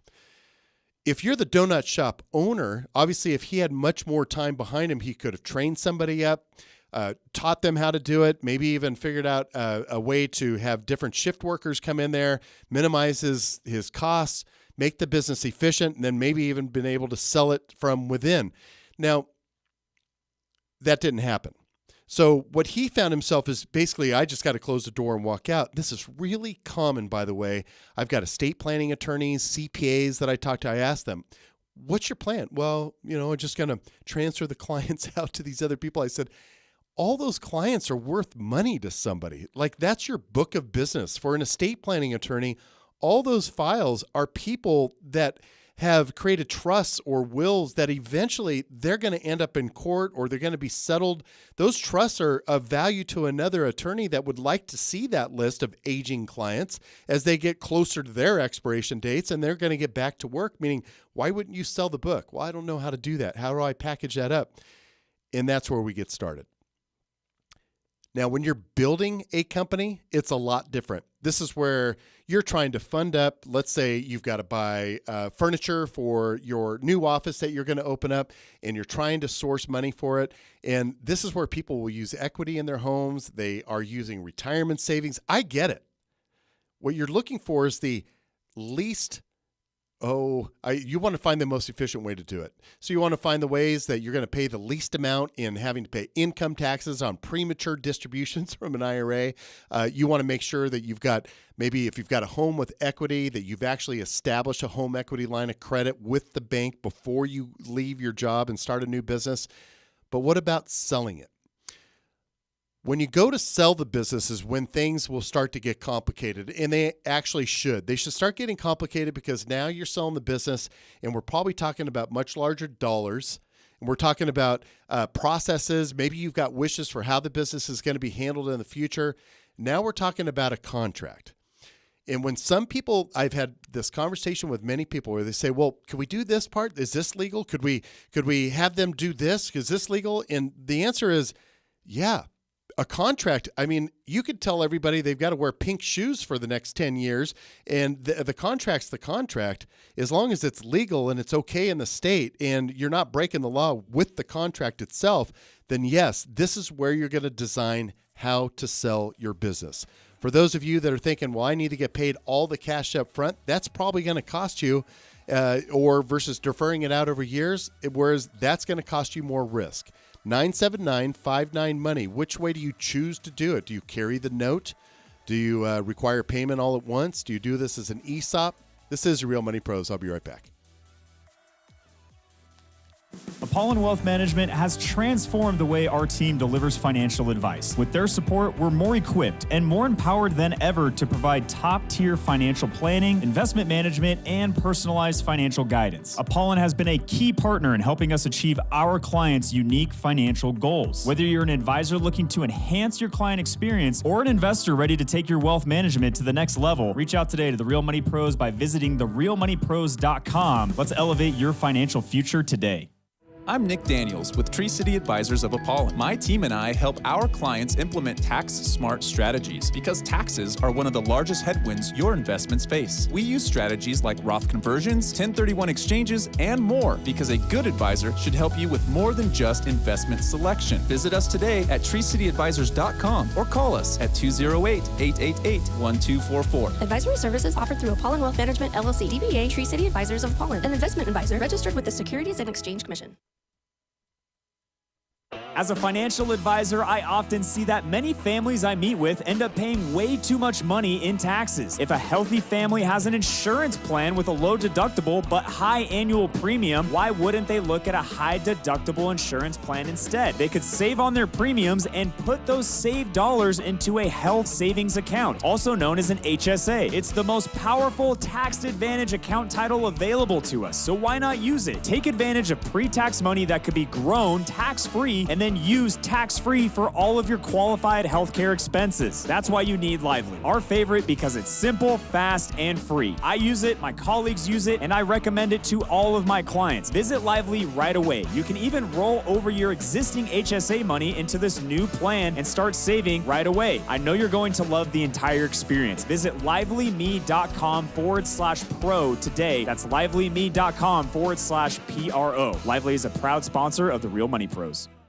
Begin your home ownership journey today. Look no further than Academy Mortgage, your first choice home loan lender. And forget about dealing with brokers and middlemen. With Academy Mortgage, everything happens in-house, from origination to funding. Say goodbye to hassles and surprises. Their team of seasoned professionals will be with you every step of the way. That's academymortgage.com. Academy Mortgage, your first choice home loan lender. Academy Mortgage Corporation, NMLS 3113, is an equal housing lender.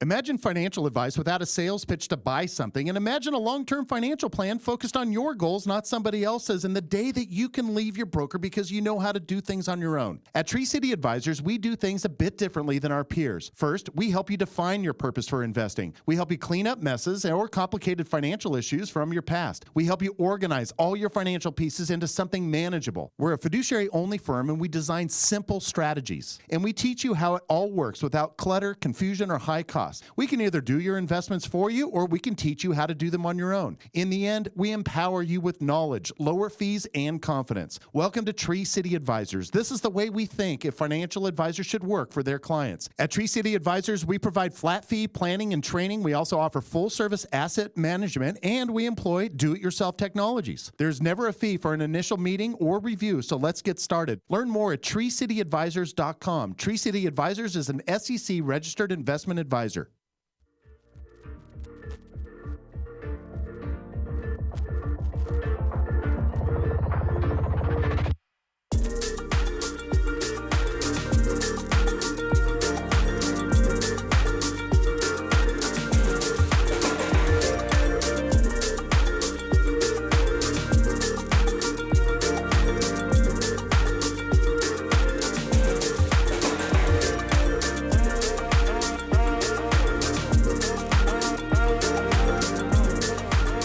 Listening to the Real Money Pros.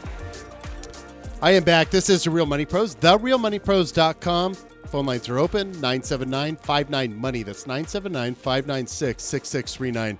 Call the program whenever you'd like. If you've got a question, I'm here for you. I'm talking about ownership of businesses and starting them, selling them, disposing of them. I've got ideas. I've got warnings for you, too, which is about how you keep your corporate books. And you've got to have operating agreements. And my gosh, if you have partners, please have a rock-solid shareholder agreement with buy-sell agreements, a poison pill in there. I'll share those ideas with you. If you've got time within this hour, we'll do that. But again, the phone lines are open, 979-59-MONEY. Let's go to Ben calling out of Boise, Idaho, looking at trying to start a business. Ben, what can I do for you? Hey there. Hi. Hey, so yeah, my question is primarily around the initial funding for a business. I've kind of been doing some research, and one of the pathways is doing the rollover for business startup, the ROBs. Yes. I'm just curious what your thoughts are. Doing the rollover from a 401k. Obviously, there's some structure changes that need to be made. And just kind of moving in that direction instead of going with like a small business loan or, from a HELOC. I really want to avoid a HELOC, to be perfectly honest with you. Are you going to buy a business or start a business with the rollover from a 401k? I'm looking at getting into a franchise with the ROBs. Okay. So if you were to buy the franchise, are you buying shares of a C Corp? Because it has to involve a C Corp or the creation of a C Corp. Unless you've got a really smart CPA that can help you work through the rules to avoid that. But nonetheless, typically it's a C Corp. Correct. Yeah, that's what I've been talking to some of my financial folks about. I don't know if I'm supposed to say the names or not, but the big companies, like Guidant or something like that, Fran Fund. Okay. And they walk you through the process. All I'm saying is with kind of those three options. The ROBs, and setting up the C Corp if I have to. Just looking into that. I mean, in the end, so if you think about owning a C corporation, which the corporation is going to be taxed on a corporate level, and then if you take income from that as a distribution or a dividend, then you're going to pay ordinary income on it. So obviously it's not very tax efficient if you're going to be controlling the business. Now, if you're going to own, so I'm putting this together because I've never actually done a rollover for using the ROBS provision before, so I don't know all the rules in it, but I know enough to be dangerous here.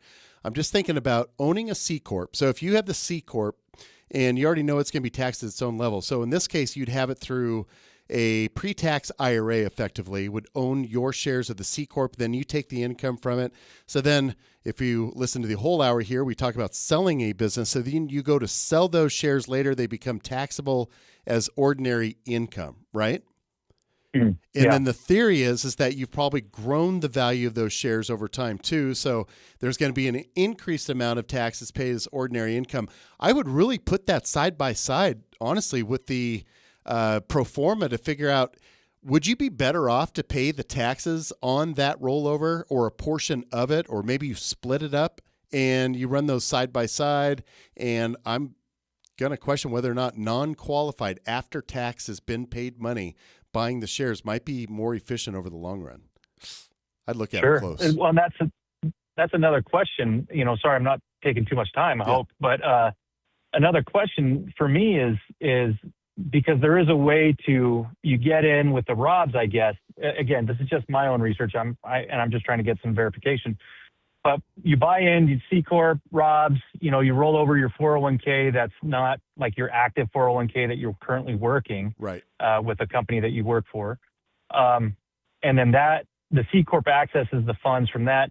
But I'm curious if there's a way to buy out the 401k and then even restructure later to like an S Corp or something.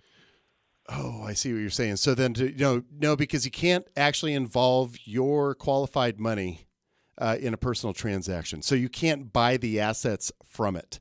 It would actually have to transact to a third party.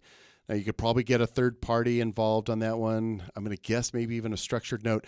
There's probably some tax planning that can be done. I'd probably have to find somebody a heck of a lot smarter than me to help you do it, though.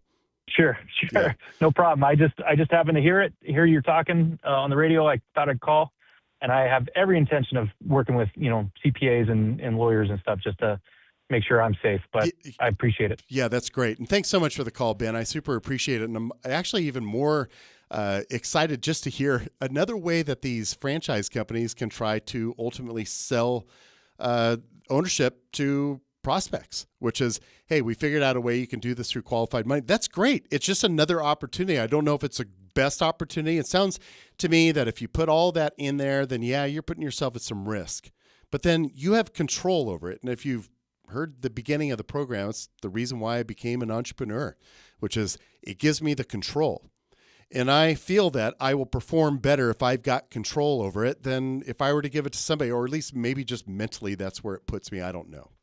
979-596-6639. Here's what I do know is that when I have managed my companies, it was what I've always said, I manage a company of owners. I want people here to be owners of the company. So especially with advisors. So my examples of financial advisors, because they're also producing income for the company, they want to produce more and perform well with the company, then I've always included them in ownership. Whether I sold them shares or I awarded them shares, I wanted them to own a portion of the company. It did a lot of things. One is it helped me keep them here. So the good quality advisors, they stayed. Second is it gave them some sense of control and ownership as well, but it also gave me a backup buyer for my shares. And it creates the loyalty. But the other part is really the decision making, which is when you have owners and partners, they usually don't come to you, present all the problems, expecting a solution to come from me, but rather I get people coming to me saying, here's what we've been presented with. Here's what we've been trying. What do you think? I like that. In fact, I think managing companies like that has made my companies worth more money because of it, because of the company of owners feeling. Now, I don't know if that's going to work with every company. Some companies, you're really disconnected from some of the employees themselves. Maybe they're the laborers or whatever it is, but you've got management close to you. What about family?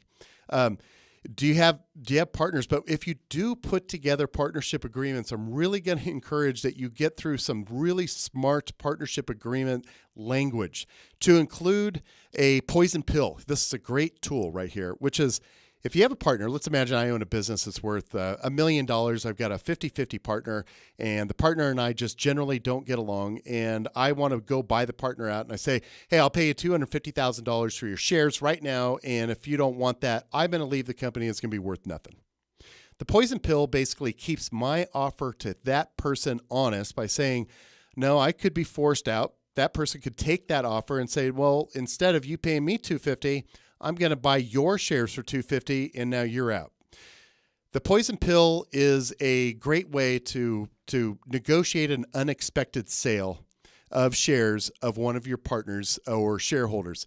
The other part is make sure you've worked it out if they want to retire, if is their production going to be related to it.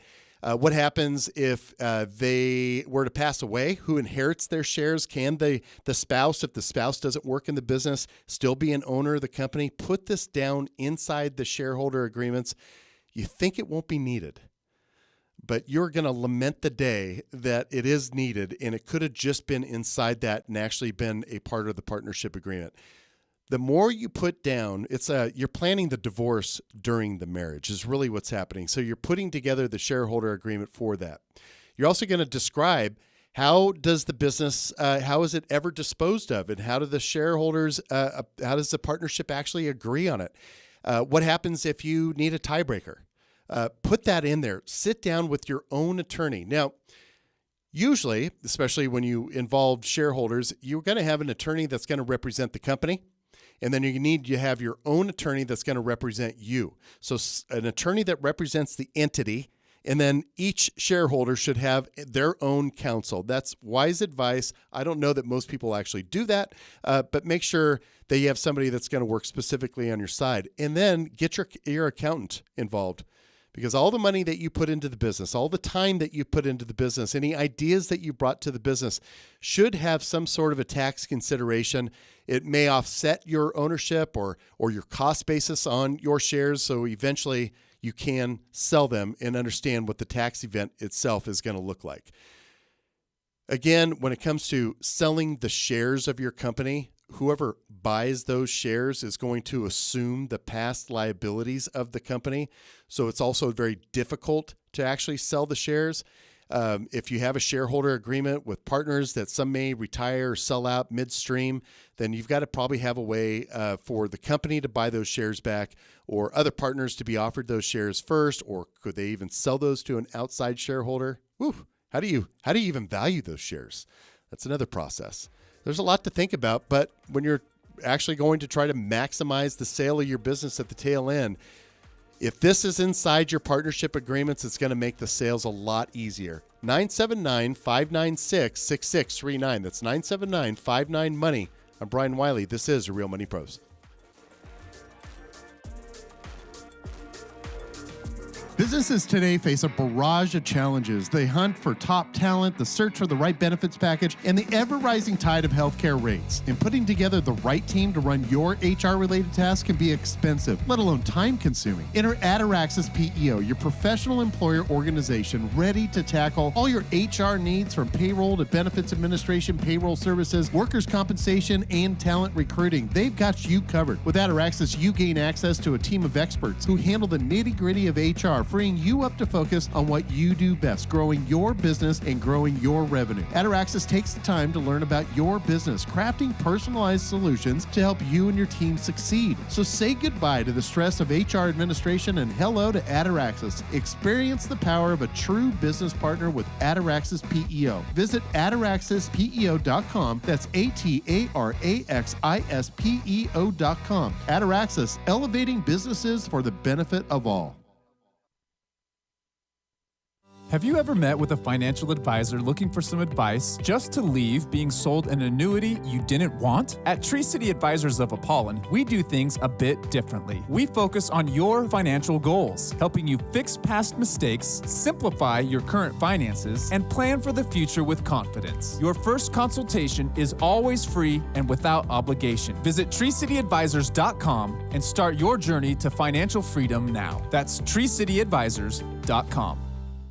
As a financial advisor, I often see that many families I meet with end up paying way too much money in taxes. If a healthy family has an insurance plan with a low deductible but high annual premium, why wouldn't they look at a high deductible insurance plan instead? They could save on their premiums and put those saved dollars into a health savings account, also known as an HSA. It's the most powerful tax advantage account title available to us, so why not use it? Take advantage of pre-tax money that could be grown tax-free and then use tax-free for all of your qualified healthcare expenses. That's why you need Lively. Our favorite because it's simple, fast, and free. I use it, my colleagues use it, and I recommend it to all of my clients. Visit Lively right away. You can even roll over your existing HSA money into this new plan and start saving right away. I know you're going to love the entire experience. Visit livelyme.com/pro today. That's livelyme.com/PRO. Lively is a proud sponsor of the Real Money Pros.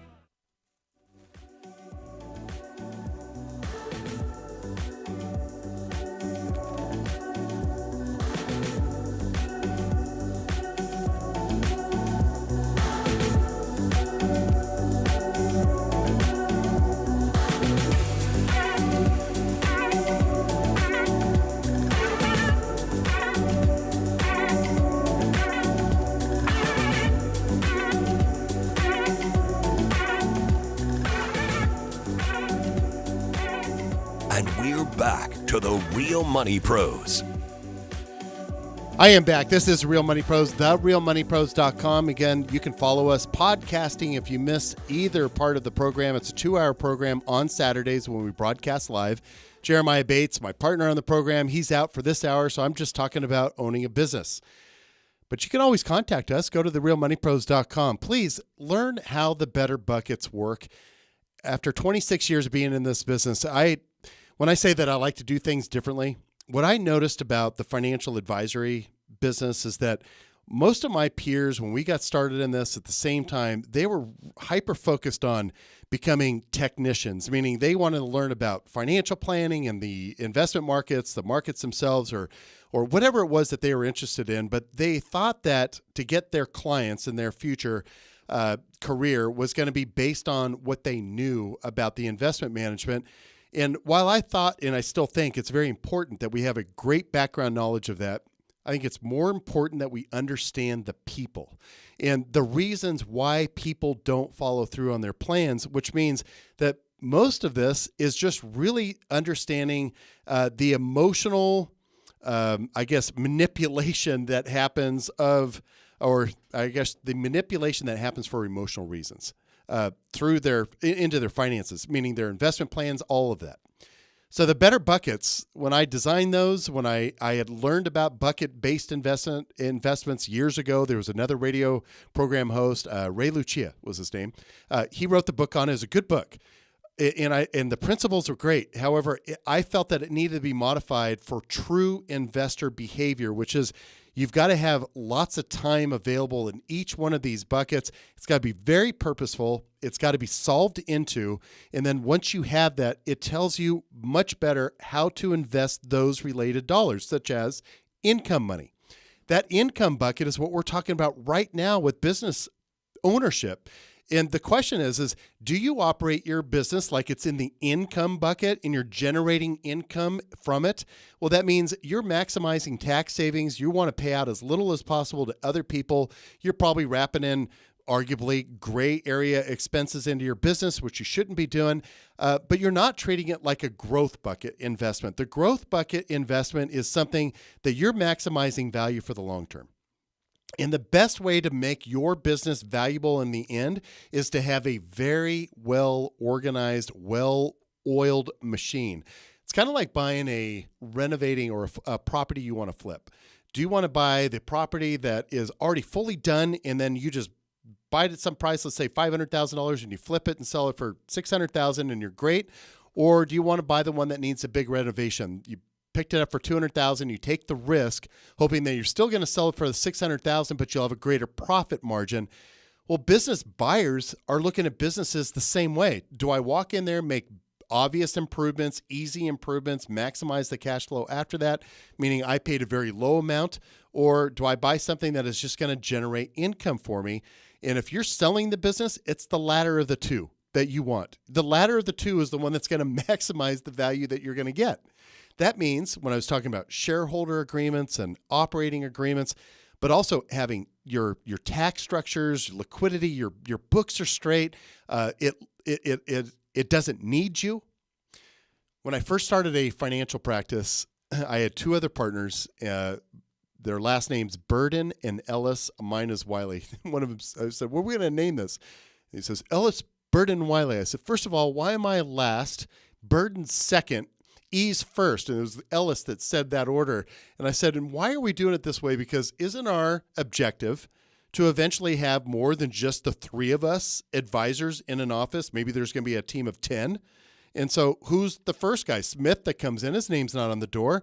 Why don't we have a name that eventually it just becomes more of a culture or a process?" And that's what we went with. So we chose the name MoneyWise in that case, and it was a company. It still operates today. It's a great company. Tree City Advisors, another one that I started, same premise, that was just me alone. I could have called it the Brian Wiley Financial Advisory Company for all that mattered, but Tree City was a better name because, again, I have a process. It's the better buckets. Go to the website, therealmoneypros.com. I'm not selling you anything there. We're selling sponsors. Okay, we have sponsors. We have advertisers. We have partners on the program that we endorse, that we use in our practice. That's who delivers this information to you. So go to therealmoneypros.com. When you're selling a business, you've got that question, which is, can I get all my cash out of it at once? And I'll give you an example. Let's just say it is a doctor's practice. And you've got your clients and you've got your patients and they come to you reliably and you're the doctor. You're the one that they come to. And this is going to be a very difficult practice to try to transfer to somebody. So thank goodness you had the wherewithal that you hired, let's say, a PA that was going to come in and slowly take over your practice. And then you're going to go out there right before you want to sell it. And you're going to go find a doctor that wants to buy this practice so the PA can continue to run the book. Sounds wise, right? That's how you look at it. At least 5 years out. At least 5 years out, start looking at how do you structure up the business to be a cash flow machine to somebody else, because they're going to look at what else could I invest my money in? Like, do I want to go and invest my life savings, $1 million, into a business that I have to go make donuts from midnight now and work till 4 p.m.? Like, this is not living the dream. This is me trying to keep the money there.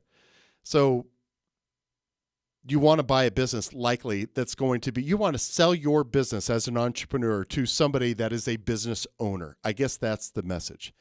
For those of you that own, let's say, a plumbing business or something like that, it's the same thing. You're going to have to groom somebody up. You're going to have to start telling your clients that somebody within your company is better at doing what you do than even what you do if you're doing the work.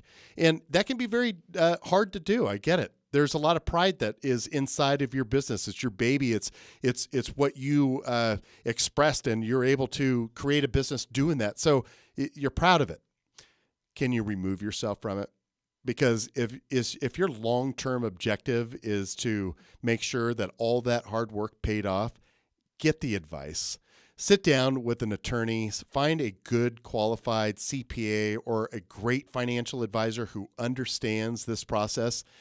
And I'll give you a warning, which is there's a lot of business brokers out there that are happy to come into your business, take photos, look at your numbers, give you a number that excites you, have you pay half of the brokerage fee up front to them, and then your listing is now going to sit online with hundreds of others that do nothing.